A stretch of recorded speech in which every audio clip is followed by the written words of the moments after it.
بسم اللہ الرحمن الرحیم۔ شروع اللہ کے نام سے جو بڑا مہربان نہایت رحم والا ہے۔ ان تجتنبوا کبائر ما تنہون عنہ نکفر عنکم سیئاتکم وندخلکم مدخلا کریما۔ اگر تم بڑے بڑے گناہوں سے جن سے تم کو منع کیا جاتا ہے اجتناب رکھو گے تو ہم تمہارے چھوٹے چھوٹے گناہ معاف کر دیں گے اور تمہیں عزت کے مکانوں میں داخل کریں گے۔ بسم اللہ الرحمن الرحیم۔ الحمد للہ رب العالمین وصلی اللہ علی نبینا محمد وعلی آلہ واصحابہ اجمعین۔ ساتھیو، کبائر یعنی گناہ کبیرہ کا جو سلسلہ چل رہا تھا اس میں کا آج 5واں نمبر ہے، جس میں 3 کبائر کا مزید ذکر ہوا ہے۔ نماز اور زکوٰۃ جو ارکان اسلام میں سے ہیں وہ بھی دونوں کبائر میں داخل ہیں، ان کا ذکر پچھلی مجلس میں ہوا تھا۔ آج روزے کا تارک، حج کا تارک اور اسی کے ساتھ ساتھ ایک اور کبیرہ یعنی قطع رحمی کا ذکر ہے۔ روزے کا تارک یعنی روزہ چھوڑنا، گویا روزہ نہ رکھنا، یہ معنی ہے۔ یہ بھی علماء کے نزدیک کبیرہ گناہوں میں داخل ہے۔ روزہ کس کو کہتے ہیں؟ ہم میں کا ہر شخص جانتا ہے کہ طلوع فجر سے لے کر کے غروب آفتاب تک اللہ کی رضا کے لیے انسان کھانے پینے اور ہر وہ چیز جو روزے کے منافی ہے اس سے روکے رکھنے کا نام کیا ہے؟ روزہ ہے۔ یعنی صبح طلوع فجر سے لے کر کے غروب آفتاب تک کھانے پینے اور اس قسم کی مخصوص چیزیں جو روزے کے منافی ہیں، اللہ کی رضا کے لیے ان سے روکے رکھنے کا نام روزہ ہے۔ روزہ بڑی اہم عبادت ہے، اللہ تبارک و تعالیٰ کے نیک بندوں کا شیوا رہا ہے۔ اللہ تبارک و تعالیٰ کی رضا حاصل کرنے، اس کی جنت تک پہنچنے کا بڑا بہترین ذریعہ ہے۔ اس کی اہمیت کا اس سے بھی اندازہ ہوتا ہے کہ جتنے نبی اس دنیا میں آئے ہیں اللہ تبارک و تعالیٰ نے ہر ایک کی امت پر روزہ فرض کیا تھا۔ یا ایھا الذین آمنوا کتب علیکم الصیام کما کتب علی الذین من قبلکم، اے لوگو تم پر روزہ اے ایمان والو تم پر روزہ ویسے ہی فرض کیا گیا ہے جیسے تم سے پہلی قوم پر فرض کیا گیا تھا۔ اسلام میں اسے ایک اہم رکن ہونے کی حیثیت حاصل ہے، ایک رکن ہونے کا مقام حاصل ہے۔ نبی کریم صلی اللہ علیہ وسلم نے ارشاد فرمایا، بنی الاسلام علی 5، دین اسلام کی بنیاد 5 امور پر ہے، 5 چیزوں پر ہے، جس میں آپ نے پہلی چیز شہادتین کا اقرار، اس کے بعد نماز، روزہ، زکوٰۃ اور حج، یہ 5 چیزیں بتائی ہیں۔ تو اللہ کے رسول صلی اللہ علیہ وسلم نے اسے اسلام کا ایک رکن قرار دیا ہے۔ اسلام کے رکن ہونے کا معنی یہ ہے کہ ہر حال میں حتی الامکان اس کا ادا کرنا ضروری ہے، ورنہ کسی کا اسلام صحیح نہیں ہوگا، کسی کا اسلام صحیح نہیں ہوگا۔ اور اگر کوئی آدمی اسے چھوڑ دیتا ہے تو وہ گناہ کبیرہ کا ارتکاب کرے گا، گناہ کبیرہ کا مرتکب ہوگا۔ اسی لیے امام ذہبی رحمہ اللہ نے جو کبائر پر ایک کتاب لکھی ہے، مختصر کتاب ہے، اس کے اندر بڑی صراحت کے ساتھ انہوں نے لکھا ہے، بلکہ حضرت عبداللہ ابن عباس کا ایک قول بھی نقل کیا اور اسے صحیح قرار دیا کہ جو شخص نماز کو چھوڑتا ہے، زکوٰۃ کو چھوڑتا ہے، وہ کفر کر رہا ہے۔ تو جو شخص استطاعت رکھ کے روزہ نہ رکھے اور استطاعت رکھ کر کے حج نہ کرے، وہ کفر کا مرتکب کیوں نہیں ہوگا؟ تو اتنی سختی اسلام کے اندر روزے سے متعلق ہے۔ تو حضرت امام ذہبی رحمہ اللہ لکھتے ہیں کہ مؤمنین کا اس پر اتفاق ہے، تمام مسلمانوں کا اس پر اتفاق ہے کہ جو شخص اسے کوئی عذر نہ ہو، اس کے سامنے کوئی عذر نہ ہو، کوئی یعنی بیمار نہیں ہے، سفر میں نہیں ہے، کوئی اس کے سامنے مجبوری نہیں ہے، اگر وہ روزہ نہیں رکھتا تو وہ زنا کرنے والے سے بھی زیادہ برا ہے، شراب پینے والے سے بھی زیادہ برا ہے۔ اللہ تبارک اس پر مومنین کا اتفاق نقل کیا ہے، بلکہ امام ذہبی نے تو یہاں تک کہا ہے کہ علماء کہتے ہیں کہ جو شخص استطاعت رکھتا ہے، کوئی مجبوری نہیں ہے، پھر روزہ نہیں رکھتا تو اس کے ایمان میں شبہ ہے کہ وہ مومن ہے کہ نہیں، وہ کہیں ایسا تو نہیں ہے کہ زندیق ہے، بے دین ہے اور لوگوں سے متاثر ہو کر کے ماحول یا کسی وجہ سے اپنے ایمان کا اظہار کر رہا ہے۔ تو روزہ ساتھیوں اس کا ترک کرنا، ایک روزہ ہی کیوں نہ ہو، ایک روزہ ہی کیوں نہ ہو، اس کا بغیر کسی شرعی عذر کے چھوڑ دینا، یہ بہت بڑا گناہ اور گناہ کبیرہ میں داخل ہے، حتیٰ کہ جہنم میں اس پر جو عذاب ہونے والا ہے اللہ بہتر جانتا ہے، حشر کے میدان میں اسے جو عذاب ہونے والا اسے اللہ بہتر جانتا ہے، حتیٰ کہ عالم برزخ میں بھی اسے سخت عذاب کا سامنا کرنا پڑے گا۔ عالم برزخ میں، عالم برزخ کیا ہے؟ موت کے بعد سے لے کر کے سور پھونکنے تک کی جو زندگی ہے اسے عالم برزخ کہتے ہیں، یعنی نہ وہ دنیا ہے اور نہ آخرت ہے۔ برزخ کہتے ہیں درمیان میں حائل کسی چیز کو، تو نہ وہ دنیا ہے اور نہ ہی آخرت ہے، وہ عالم برزخ ہے۔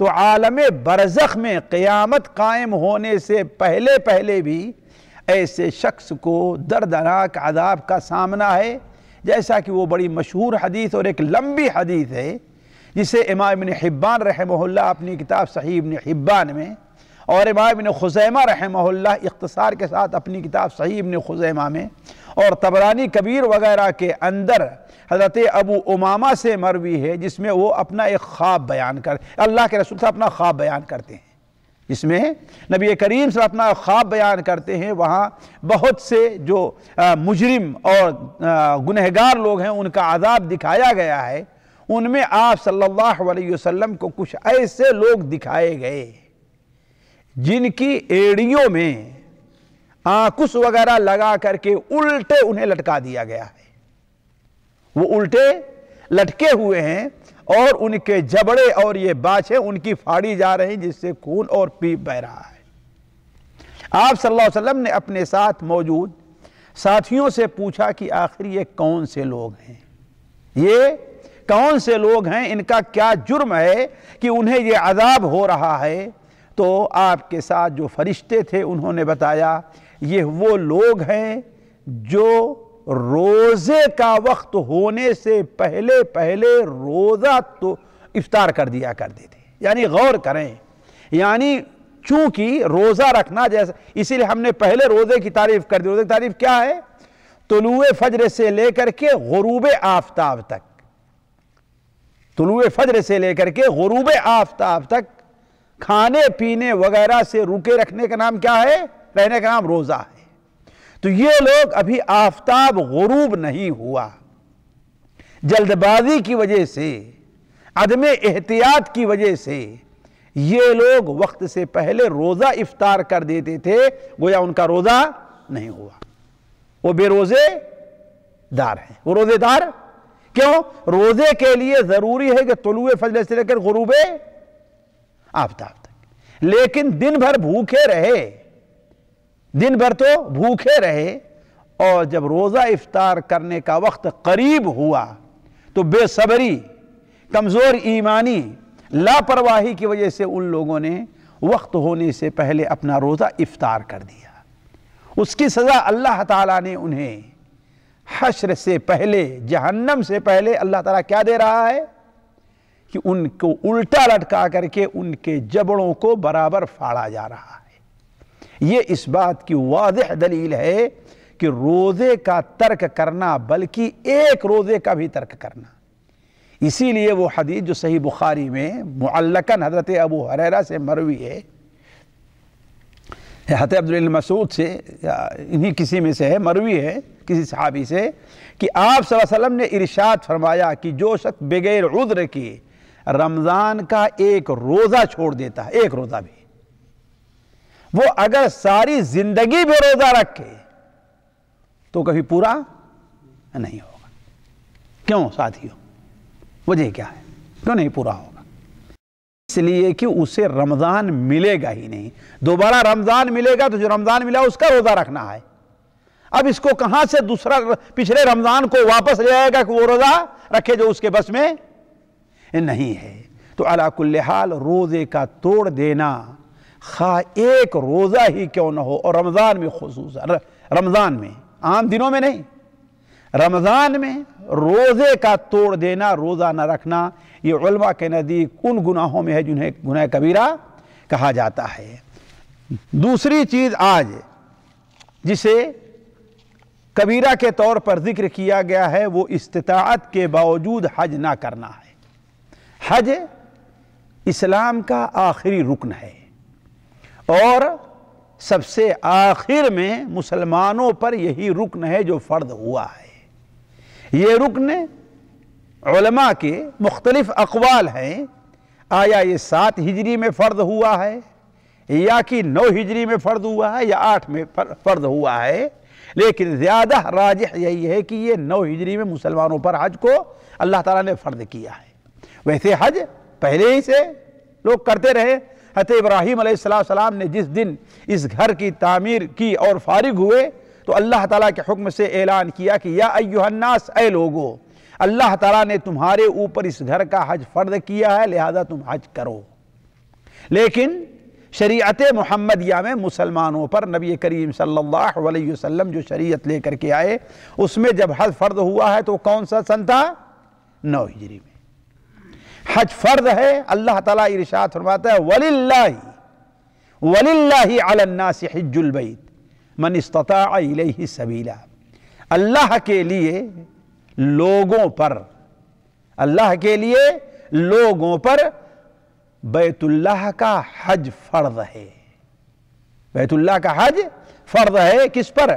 من استطاع الیہ سبیلا، جو یہاں تک راہ پا جائے، یعنی اس کی تفسیر کی گئی کہ جس کے پاس زاد والراحلہ ہو، یعنی توشہ بھی موجود ہے اور سواری بھی ہے جس پر سوار ہو کر کے وہ یہاں تک پہنچ سکتا ہے۔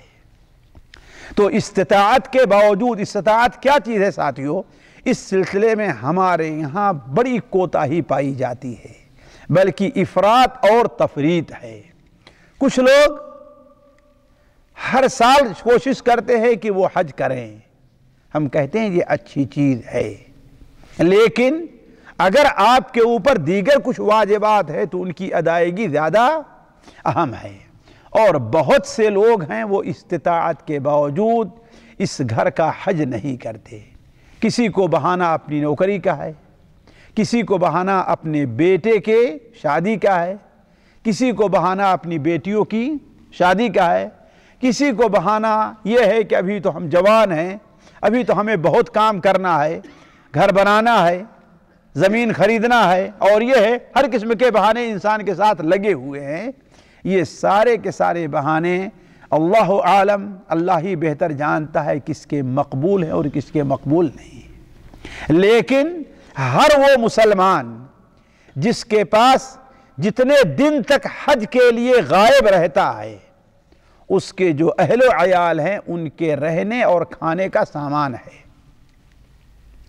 جتنے دن تک وہ غائب رہے، آج کی اصطلاح میں 15 دن، 1 مہینہ، 40 دن، جیسے بھی ہو، جتنے دن اگر اس کے اہل و عیال کے لیے کھانے اور رہنے کا سامان ہے، پھر اس کے بعد اتنا پیسہ ہے کہ وہ حج کر سکتا ہے، تو اس کے اوپر حج کرنا واجب ہے۔ وَلِلَّهِ عَلَى النَّاسِ حِجُّ الْبَيْتِ مَنِ اسْتَطَاعَ إِلَيْهِ سَبِيلًا، کیوں؟ اس کے بعد اللہ کیا فرماتا ہے؟ وَمَنْ كَفَرَ، اور جس نے کفر کیا، جس نے انکار کیا، جس نے اس اللہ کے حکم کو قبول نہیں کیا، کس چیز کو؟ بیت اللہ کے حج کو، تو وہ یقین مانے فإن اللہ غنی عن العالمین، اللہ تعالیٰ ساری دنیا سے بے نیاز ہے، یعنی اللہ تبارک و تعالیٰ کو اللہ تعالیٰ اس کے حج کا محتاج نہیں ہے، اللہ تعالیٰ اس کے حج کا محتاج نہیں ہے، حج کرے گا تو اس کا فائدہ خود اسے ہونے والا ہے۔ تو کہنے کا مطلب اس آیت سے بھی پتہ چلا کہ حج کرنا فرض ہے۔ اب اگر کوئی آدمی اس فرض کو چھوڑتا ہے تو وہ گناہ کا بلکہ گناہ کبیرہ کا مرتکب ہے، اور یہ بات جان لینی چاہیے اچھی طریقے سے، اللہ تعالیٰ نے جن چیزوں کا حکم دیا ہے ان کا چھوڑنا ان سے برا ہے جن چیزوں سے روکا ہے ان کے کرنے سے۔ یعنی مثال کے طور پر اللہ تعالیٰ نے نماز پڑھنے کا حکم دیا ہے اور چوری کرنے سے منع کیا ہے۔ چوری کرنا بڑا جرم ہوگا کہ نماز کا چھوڑنا بڑا جرم ہوگا؟ جی، نماز کا چھوڑنا بڑا جرم ہوگا۔ اللہ تعالیٰ نے روزہ رکھنے کا حکم دیا ہے، زکوٰۃ کا حکم دیا ہے، اور شراب پینے سے روکا ہے۔ شراب کا پینا بڑا جرم ہوگا یا حج نہ کرنا اور روزہ نہ رکھنا بڑا جرم ہوگا؟ حج نہ کرنا اور روزہ نہ رکھنا یہ بڑا جرم ہوگا، شراب پینے سے اور زنا کرنے سے۔ شراب پینے سے اور زنا کرنے سے، اس سے اندازہ لگائیں لوگ کتنے بڑے جرم و کتنے بڑے گناہ کا ارتکاب کر رہے ہیں۔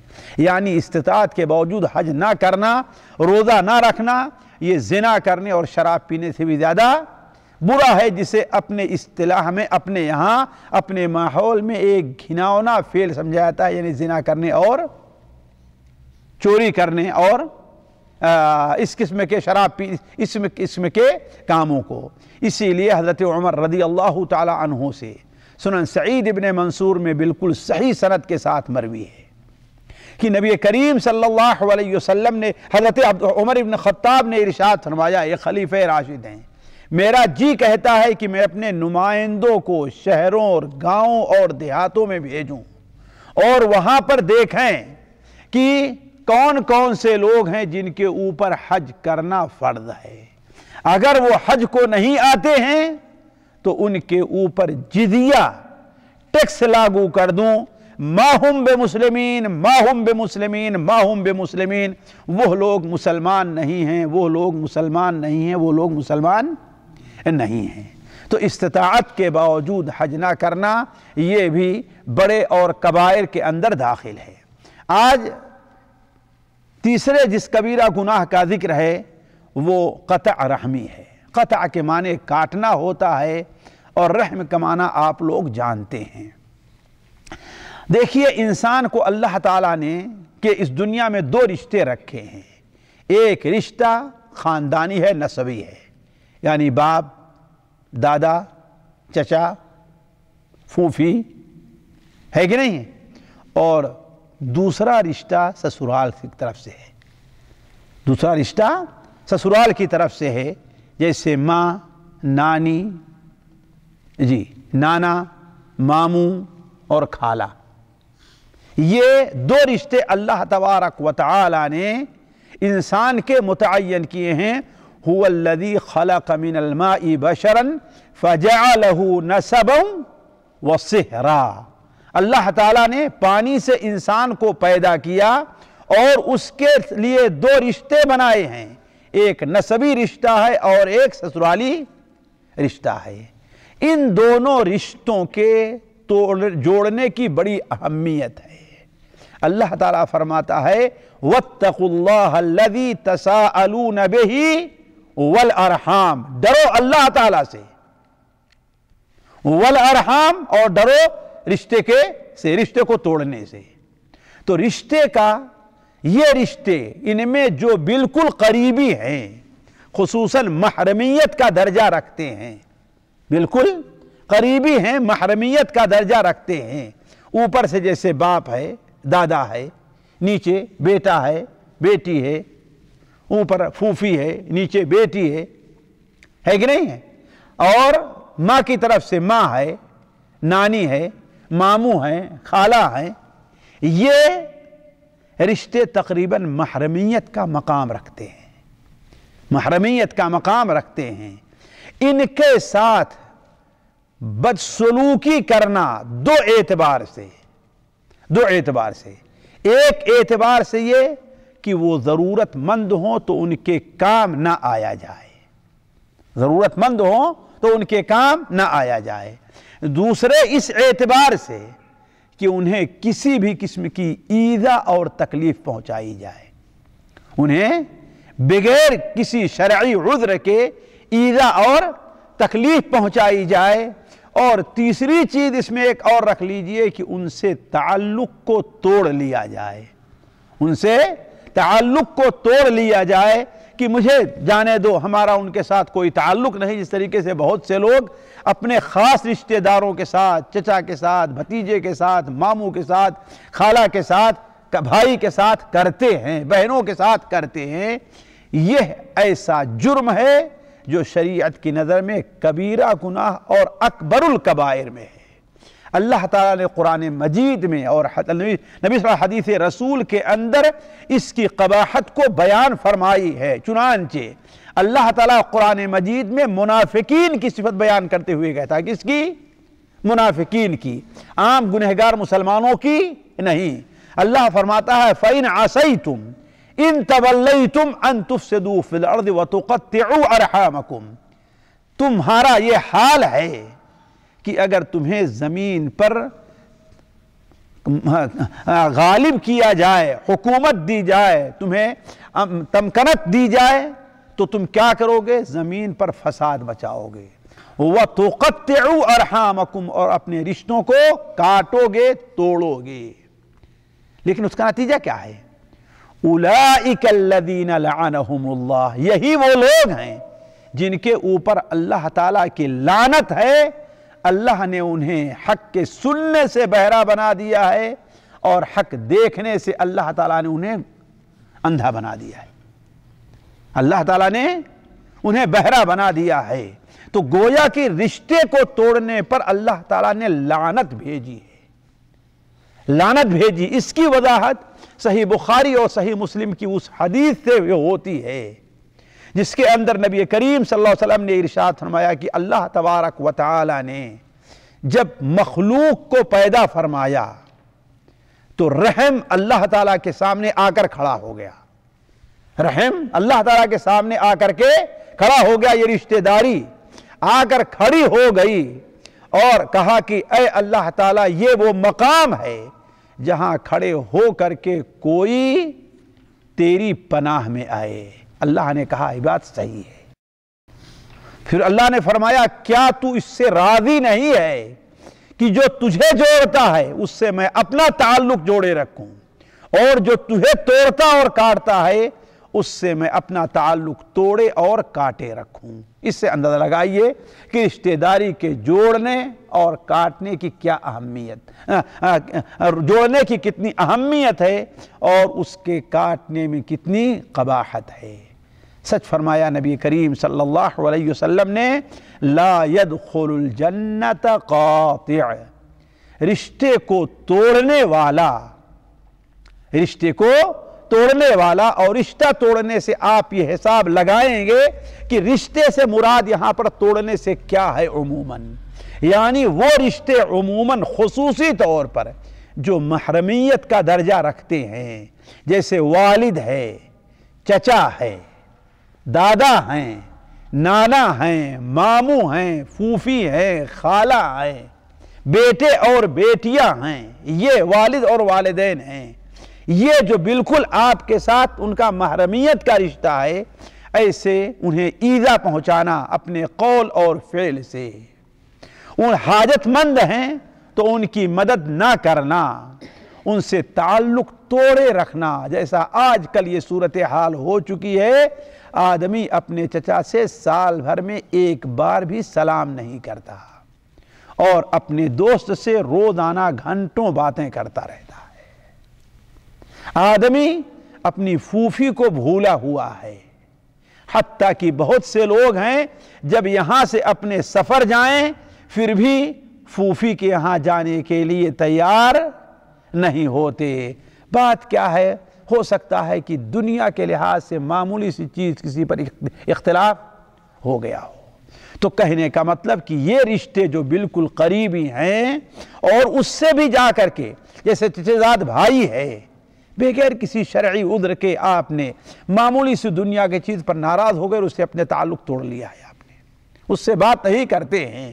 بات اگر آپ ایک عام مسلمان سے نہ کریں تو اس وقت بندے کا روزہ اور نماز قبول نہیں کیے جاتے، جائے کہ آپ کا چچا زاد بھائی، آپ کا بھتیجا اور آپ کا ماموزاد بھائی اور خالازاد بھائی ہوں، تو ان کے ساتھ تعلق کو توڑنے اور بات چیت بند کرنے کا کتنا بڑا گناہ ہوگا۔